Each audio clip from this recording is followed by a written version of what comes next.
오늘 말씀이 왜 그렇게 어렵고 황당하고 곤란하냐, 그것은요, 한 몇 가지가 되는데, 첫 번째는 이 일어난 사건이 다윗에게 있어서는 너무너무 억울한 사건이기 때문에 그렇습니다.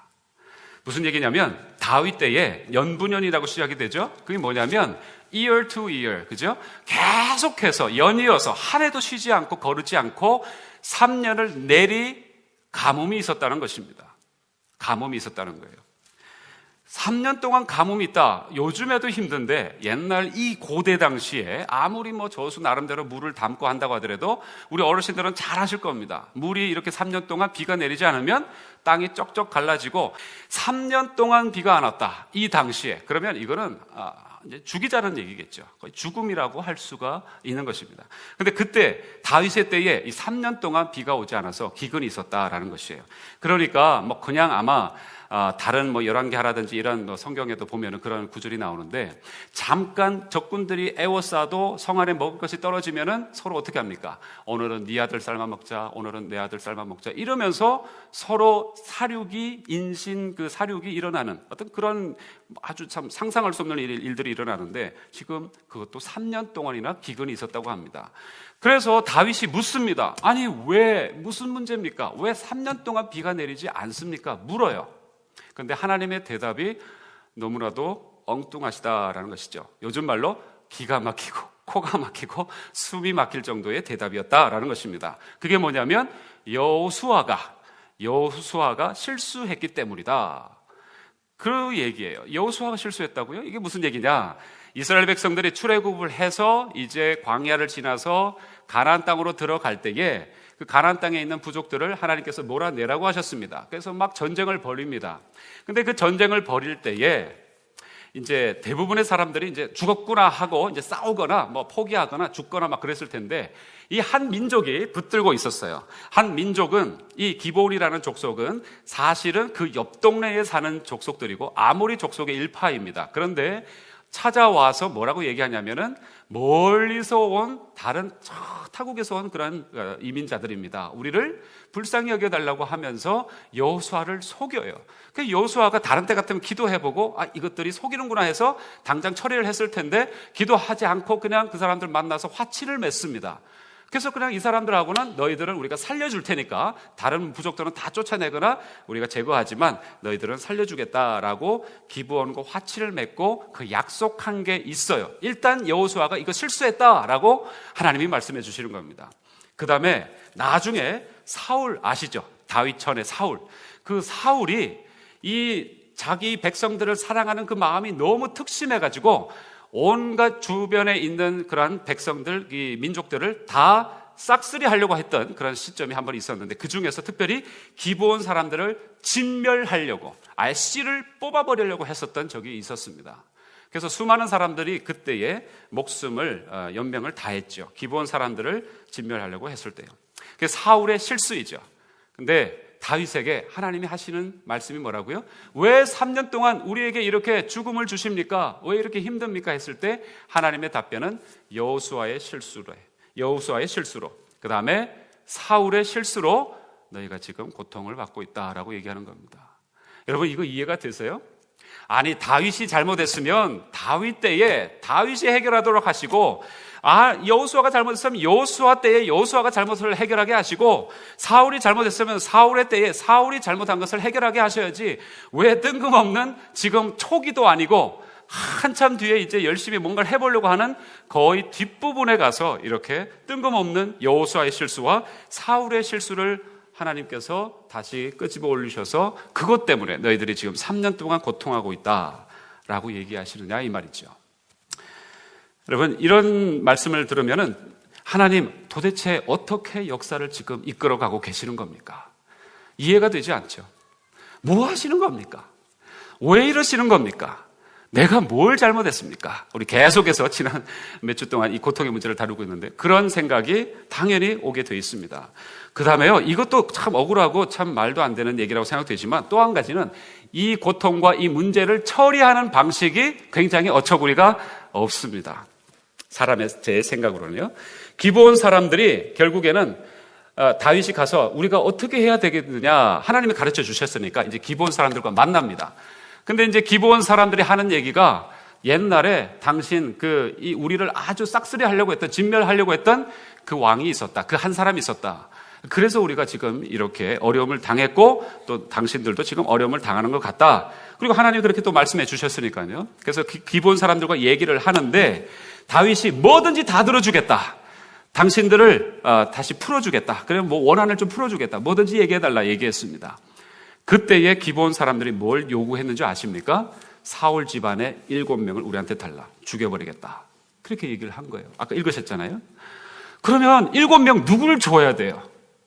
아니 도대체 7명 누구를 도대체 뽑아가지고 죽임을 당하는 그 사지로 몰아내야 하느냐, 이런 중대한 문제가 있는데, 옛날 다윗 같으면, 우리가 아는 다윗 같으면 아니 이건 안 될 것 같습니다. 아예 금을 엄청나게 드릴게요.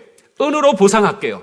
아니면 여러 가지 말과 여러 가지 어떤 그런 우리가 갖고 있는 그런 것들로 충분하게 보상하겠습니다. 배상하겠습니다. 그럴 텐데 이 사람들은 딱 잘라서 얘기하죠. 금, 은으로는 해결할 수 있는 문제가 아니다라고 얘기를 합니다. 그런데 그런 요구에 다윗이 이건 아니지 않습니까? 아무런 죄도 없는 젊은 사람들 7명을 어떻게 내가 이제 잡아서 당신들한테 바칩니까? 라고 물어볼 수 있는 다윗인데 전혀 묻지 않고 그렇게 하겠습니다. 얘기합니다. 이것도 어처구니가 없고 이해가 잘 안 됩니다. 왜요? 여러분, 이 사람들이요, 젊은 사람들 7명을 뽑아요. 생각해 보세요. 여러분들이 잘못했거나 정말 여러분들 잘못한 것도 아닌 것 같은 정말 이 조상의 문제를 가지고서 지금 우리가 여기 왔는데, 그런 문제가 지금 있는데 갑자기 저기 있는 한 7명을 뽑아내라. 여러분, 그럼 아마 저 친구도 다 도망갈 겁니다. 그렇죠? 걸음한 날 살려라. 그런데 더군다나 오늘 본문에 보니까 이 사람들을 목매달아 죽입니다. 그런데 목매달아 죽이는데 어떤 표현이 앞에 있냐면 여호와 앞에서라는 표현이 있습니다. 여호와 앞에서 목매달아 죽인다는 것은 제사예요. 표현으로 봤을 때는 제사를 드린다는 얘기입니다. 그럼 이상하지 않아요? 아니 하나님이 어떻게 인신 제사를 드릴 수가 있느냐? 하나님이 분명히 신명기 12장이라든지 열왕기 하 23장 같은 경우 보면은 절대적으로 인신 제사를 드리는 모압 족속, 암몬 족속의 그러한 인신 제사를 너무 혐오하셨기 때문에 너희들은 절대로 그러면 안 된다고 하신 하나님께서 어떻게 이제 와서 다윗에게 인신 제사를 드리라는 식의 명령을 하실 수가 있고 다윗은 또한 그것을 아무렇지도 않게 받아들이느냐, 이 말이죠. 이해할 수 없는 부분입니다. 그리고요, 또 한 가지는요, 더 참 이해가 안 되는 것은 그 인신 제사와 같은 7명을, 생떼와 같은 젊은이 7명을 목매달고 나서야 하나님이 그제서야 기도를 들으시고 비가 오기 시작합니다. 하나님, 꼭 사람이 그렇게 죽어나가야 해결하십니까? 꼭 그런 방법이어야만 됩니까? 아니, 어떻게 이러실 수가 있어요? 하나님 맞으십니까? 내가 알고 있었던 그 하나님 맞으세요? 이런 질문이 저와 여러분에게 충분히 일어나겠죠. 이것은 말도 안 된다. 그런 생각들이 저에게도 동일하게 있었어요. 여러분 한번 생각해 보세요. 열심히 신앙생활을 하는데 갑자기 생떼와 같은 자녀들의 어려움이 문제가 턱턱 닥칩니다. 그럼 어떤 마음이 여기 팍 올라옵니까? 하나님, 제가 뭘 얼마나 잘못했다고요? 제가 그래도 지금 나름대로 헌금도 하고 봉사도 하고 수고하고 어떤 집사님보다도 내가 절대로 뒤지지 않을 정도로 애를 쓰고 있는데 왜 하나님, 그것도 내가 아니라 내 아들이, 내 딸이 고통을 당합니까? 이해할 수 없는 그런 마음이 분명히 있습니다. 그런데 제가 분명히 고백하고 제 개인적으로도 분명히 고백하고 선포합니다. 여러분, 분명한 것은 그렇습니다. 틀리면 내가 틀리지 성경은 틀릴 일 없다라고 저는 분명히 믿습니다. 그리고 하나님이 명령하신 것이고 하나님의 말씀 안에서 적힌 성경이고 또한 하나님의 그 모든 주권 안에서 이루어지는 일이기 때문에 하나님의 선하신 뜻과 하나님의 계획과 하나님의 섭리 안에서 분명히 그것은 메시지가 있다고 믿습니다. 내 생각, 내 이성, 내 감정으로는 전혀 이해되지 않지만, 받아들일 수 없지만 문화의 장벽도 있고 문학적인 표현의 차이도 있고 표현의 의미의 어떤 깊은 뉘앙스의 차이도 있을 수 있기에 내가 모르면 몰랐지 하나님이 틀리신 것은 아니다라고 저는 분명히 제 삶의 모든 것을 걸고 심지어 목숨마저도 걸고 얘기할 수가 있습니다. 뭘 모르면 제가 모르는 것이지 하나님이 틀리신 것은 아니다라는 것이죠. 여러분, 그래서 고민하고 씨름할 때에 어떤 한 가지의 마음이, 생각이 떠올랐습니다. 그게 뭐냐면, 떠오르는 깨달음과 함께 한 가지 생각이 떠올랐는데, 그게 뭐냐면 문자 그대로 보지 말라. 그리고 텍스트, 그 문자로 그대로 보지 말고 meaning, 의미로 이것을 분명히 봐야 한다라는 그런 생각이 들었고, 그런 깨달음과 생각이 들자 메시지가 저에게 오기 시작했어요. 그래서 오늘 제가 여러분에게 한 두 가지 정도를 나누려고 하는 것입니다. 우선 첫째로요, 우리 설교 노트에도 있는데 한번 받아 적으시면서 한번 같이 한번 보시죠. 우선 첫째로, 이 말씀 속에서 부인할 수 없는, 또 부인할 수 없이 나오는 한 가지의 메시지가 있는데 이겁니다. 무죄한 피를 흘린 죄가 있으면 그 땅을 하나님께서는 축복하실 수가 없다라는 것입니다. 무죄한 피를 흘린 죄가 있으면 하나님께서 그 땅을 축복하실 수 없다는 것이에요. 그리고 아무리 그 땅을 위해서 회복하게 해달라고 하나님께 기도해도 하나님은 이것을 해결하지 않으면 그때까지 그 기도는 응답되지 않는다. 기도를 들으실 수가 없다라는 것입니다. 우리 삶 가운데 여러분, 아무리 생각해도 일상적으로 넘길 수 없는 어떤 고난이나 재난, 또 우리가 이해할 수 없는 그런 시간들 많이 있죠. 그런 것들, 그 고난과 재난 어떻게 이해하십니까?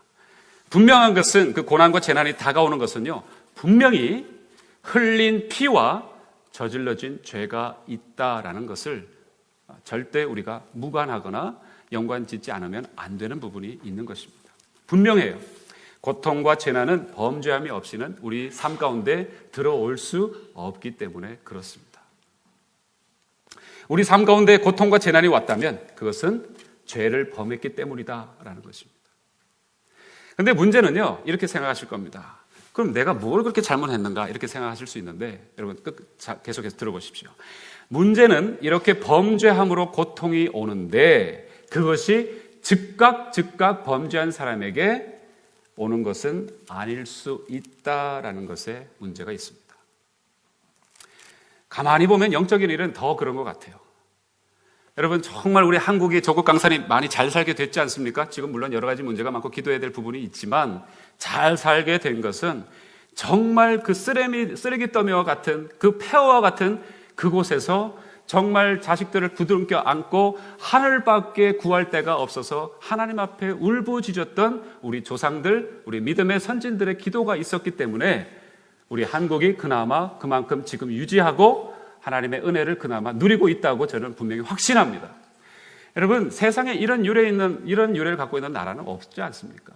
60, 70년 만에 그렇게 어떻게 잿더미에서 다시 일어날 수가 있겠습니까?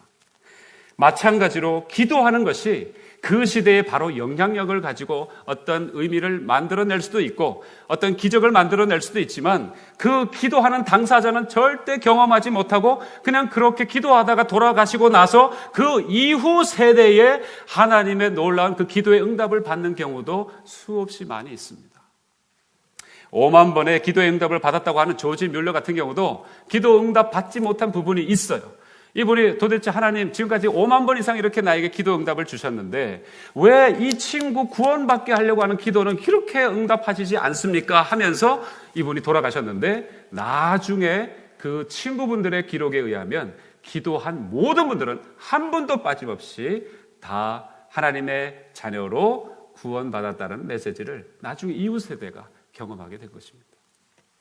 부모나 그 윗대에 저지른 죄악이 한참 뒤에 가서야 다른 사람에게, 그 자녀들에게 고통과 피해로 올 수 있는 것이 그 영적인 현실입니다. 아마 여러분들은 아유, 말도 안 되는 소리 하지 마세요. 왜 생때와 같은, 왜 나하고 내가 당하면 당했지 왜 아무런 문제가 없는, 전혀 뭐 아무런 그런 어떤 근거가 없는 자녀들이 또 이후의 세대들이 그렇게 당합니까? 그러나 항변하고 싶겠지만 이건 엄연한 사실입니다. 여러분, 아니면 만약에 그렇지 않다면 저와 여러분이 지금 겪고 있는 고통 다 이해하실 수 있겠습니까? 여러분, 한번 그 이유를 다 속속들이 다 찾아내실 수 있으시겠어요? 절대 우리는 찾아낼 수도 없고 이해할 수도 없습니다. 도대체 왜 내게 이런 어려움이 올까? 도대체 왜 내가 이런 고통을 당할까? 분명한 것은 범죄함이 없이는 고통이 올 수가 없는 것입니다. 여러분, 축복은 잘한 것이 없어도 받을 수 있습니다. 왜냐하면 하나님은 은혜의 하나님이시니까요. 그래서 하나님이 거저 주시는 거예요.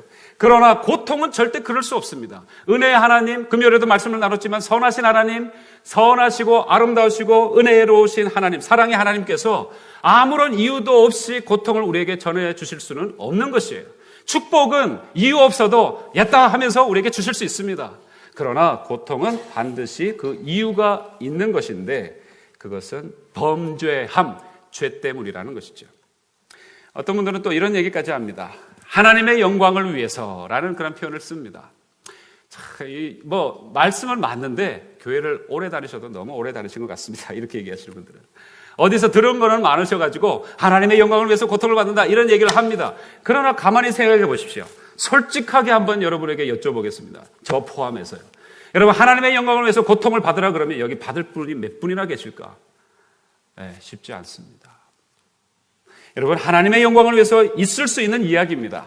그러나 그것은요 우리가 고통을 당할 때에 성숙과 승리로 반전의 기회로 삼으시는 하나님의 그 역전의 드라마를 표현할 때에 하나님의 영광을 위해서다. 그리고 우리는 끝나고 나서야 알지 그 하나님이 우리에게 지금 고통을 주시는 그 이유라고 하면서 하나님의 영광을 위해서라고 우리는 생각할 수가 없다라는 것입니다.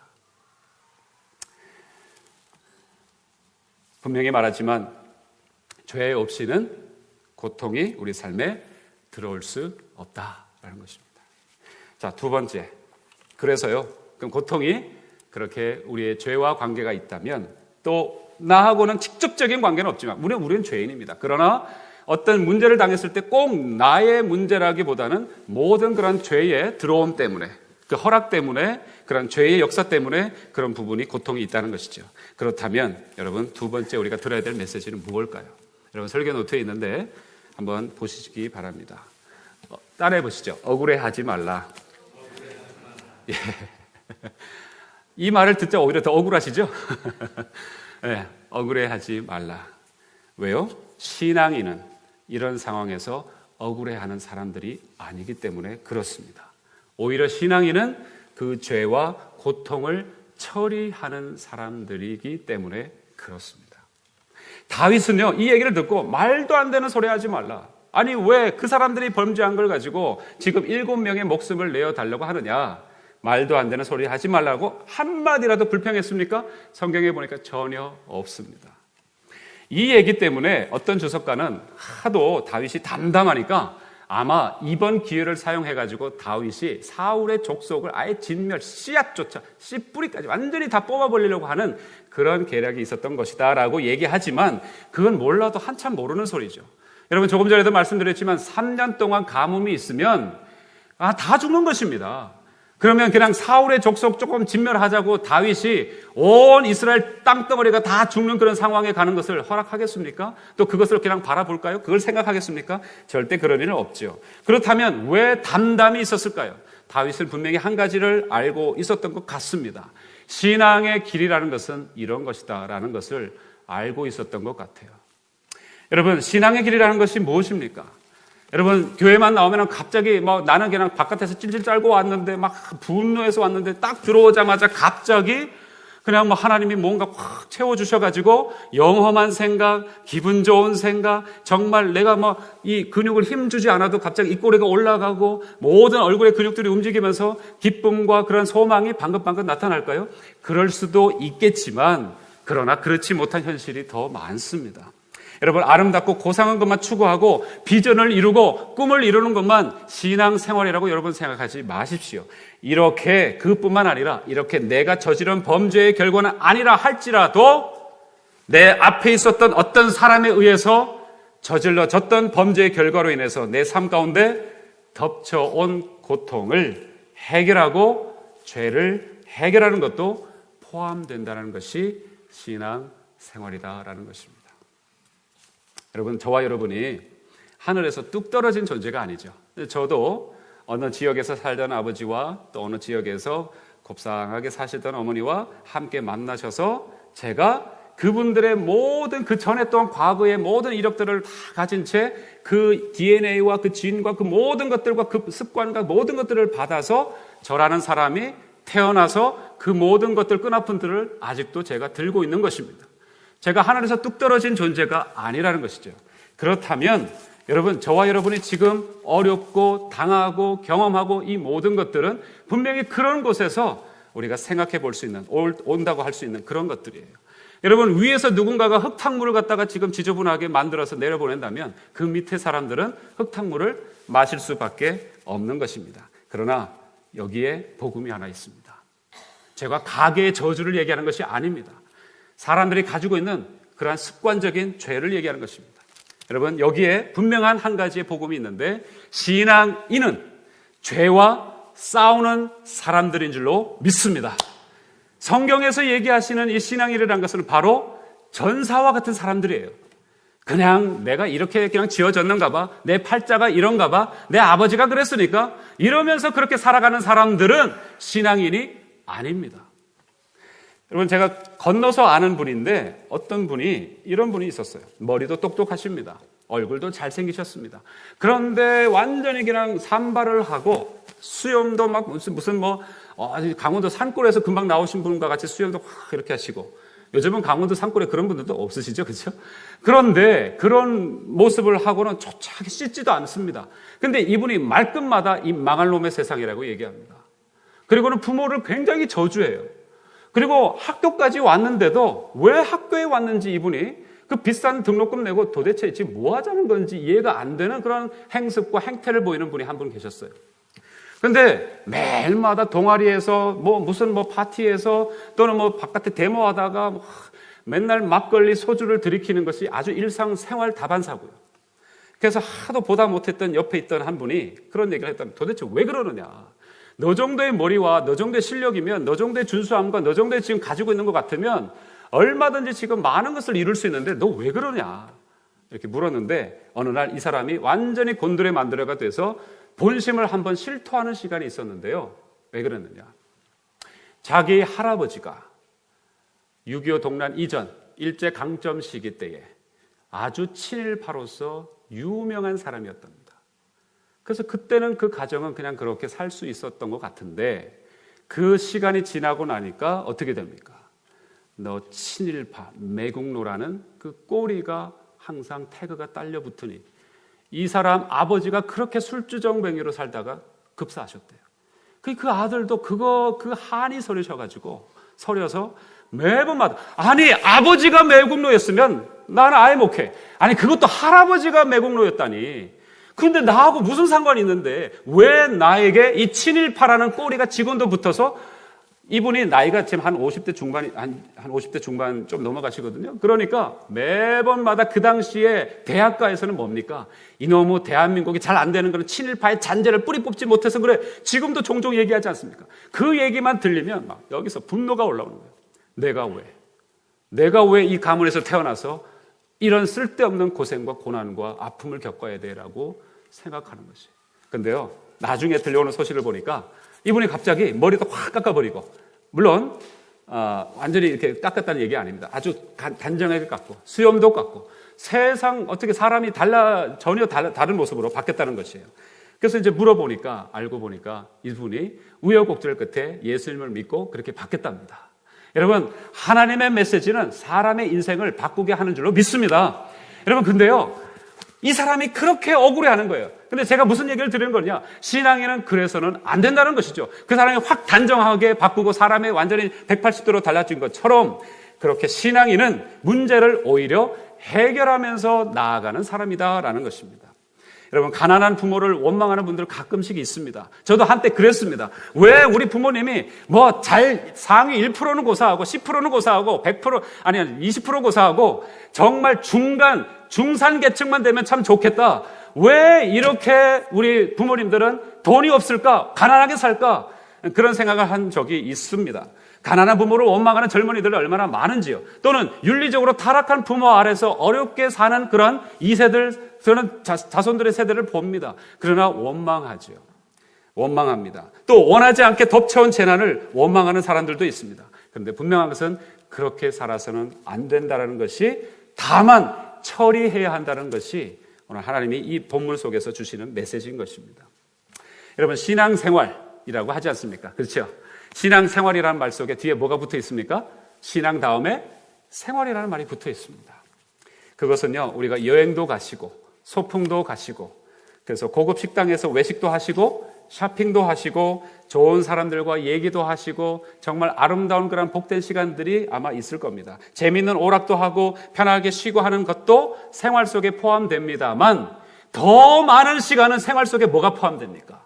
불현듯 내가 원하지 않는 그런 이상한 일들을 만나고 청소하고 빨래하고 터진 일 정리하고 생각지도 못한 고지서 해결해야 하고 갑자기 덮쳐온 사건 처리해야 되고 쓰레기 치워야 되고 하수구 치우고 닦고 쓸고 하는 일들 수시로 쉼 없이 해야 되는 것도 생활 속에 더 많이 포함되어 있습니다. 만일 생활 속에서요 좋은 것만 싹 빼가지고 나는 고급 식당에서 칼질하고 쇼핑하고 그럼 여러 가지 브랜드 내가 이렇게 쇼핑하면서 그런 시간만 갖겠다라고 하시는 분이 있다면, 귀찮은 일을 하나도 하지 않겠다고 하시는 분들이 있다면 그분들 뭐라고 합니까? 뭐라고 하시죠? 미성숙한 사람, 철없는 사람이라고 얘기하는 것입니다. 마찬가지로 신앙 생활도 마찬가지입니다. 예배하고 우리 즐겁게 은혜 받고 그리고 꿈을 꾸고 비전을 갖고 하는 시간도 분명히 있습니다만, 그러나 이 문 밖을 나가시면 여러분이 영적으로 우리에게 가지고 있는 그 끈알풀과 같이 끊고 싶은데도 끊어지지 않는 그러한 우리의 삶의 어려움들, 그 고통들, 그 고난들, 지긋지긋한 아픔들을 우리가 맞닥뜨려야 합니다. 그러나 신앙에는 다르다고 했습니다. 뭐가 다르다고요? 그것을 맞닥뜨리지만 그러나 어떻게 해요? 예수 그리스도의 힘을 힘입어서 우리는 처리할 수 있는 그런 놀라운 하나님의 사람들인 줄로 믿습니다. 여러분, 오늘 본문에 보니까 다윗보다도 어떤 의미에서는 더 놀라운 한 사람이, 한 여인이 등장합니다. 이름은 뭐라고 합니까? 리스바라는 사람입니다. 사울의 첩이었던 리스바예요. 그래서 이 리스바가 낳았던 아들 둘이가 잡혀서 죽습니다. 정말 생떼와 같은 아들들을 한꺼번에 뭐 이런 마른 날에 날벼락이 또 어디에 있겠습니까? 그런데 그 아들을 잃고 나서 그 후에 보여준 이 여인의 행동이 참 의미심장합니다. 그녀는 굵은 배를 가져다가 반석 위에 올려놓습니다. 그리고 그 반석에는 사실 그 아들들이 목매달아 죽은 바로 그 자리입니다. 반석 위에 자리를 펴고서는 그 자리에서 자신도 철퍼덕 앉아서 시신을 지키기 시작합니다.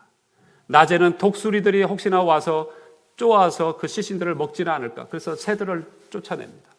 밤에는 들짐승들, 여우나 살쾡이들이 와서 혹시나 시신을 훼손하지 않을까 싶어서 밤에도 그 여인이, 그 어미가 그 자리를 지킵니다. 언제까지요? 하늘에서 비가 내릴 때까지요. 도대체 그럼 하늘에서 비가 내릴 때가 언제입니까? 여러분, 하늘에서 비가 내린다는 이 표현은 이스라엘은요 4월 중순부터는 비가 전혀 오지 않습니다. 오늘도 보니까는 이 보리를 멜 때, 보리를 추수할 때라는 표현이 있죠. 그게 4월 중순입니다. 그러고 나서 나중에 어떤 표현이 오냐면, 얼마나 시간이 지났냐면은 보리를 벨 때부터 비가 올 때까지인데, 비가 언제, 보통 이스라엘이 아무리 빨리 와도 언제 오냐면 11월 중순이나 되어야지 옵니다. 도대체 몇 달이나 그 자리에 있었다는 얘기입니까? 6개월씩 그 자리에서 자리를 펴고 그 자리에서 있었다라는 얘기입니다. 이게 무슨 얘기일까요? 여러분, 일종의 데모라고 여러분 생각하십니까? 내 아들이 죽었어, 내 아들이 죽었어, 이런 억울한 일이 어딨어, 원통하는 일이 어딨어 라고 여러분 데모한 것 같습니까? 자기 분노를 하면서 자기를 학대하고 있는 모습입니까? 아니요, 그렇지 않습니다. 이것은 따라해 보시죠. 죄의 처리, 죄를 처리하는 과정입니다. 무슨 얘기냐면 그녀는 그냥 받아들인 것이에요.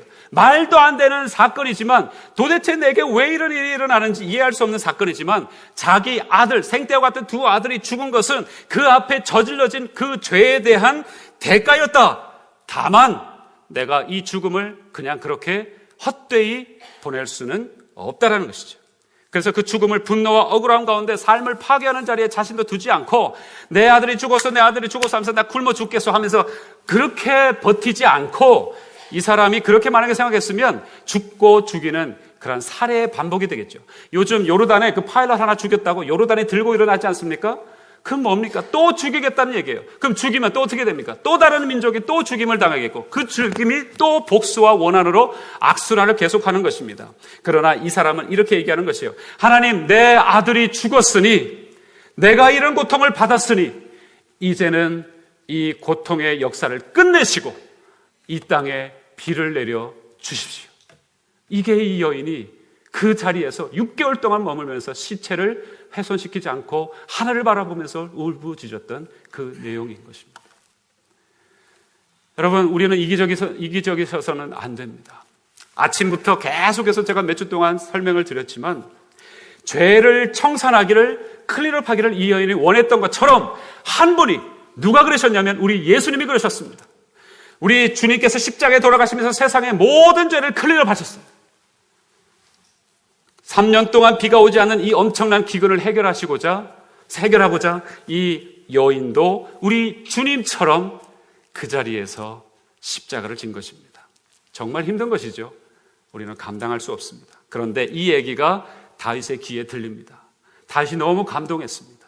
그래서 다윗이 사울의 뼈와 그 다음에 그 요나단의 뼈를 다 취하고 그 다음에 이 7명의 그 죽은 사람들의 백골을 다 취해가지고 사울의 아버지 기스라는 분 있죠? 그 기스의 가족노예에 안장해 주게 됩니다. 그리고 나서는 놀라운 일이 벌어진다고 했었죠? 그 다음에 어떤 일이 벌어집니까? 하늘문이 열리고 비가 내리기 시작합니다. 그 땅이 회복된 것이죠. 고통의 문제가 해결된 것입니다. 여러분, 쉽지 않은 메시지라고 말씀드렸습니다. 그러나 분명한 것은 이것입니다. 죄가 있기에 내 잘못이든 누구의 잘못이든 할 것 없이 이 땅은 죄가 있습니다. 그래서 그 죄 때문에 우리가 이유도 없이 때로는 고통받을 때가 있는 것입니다.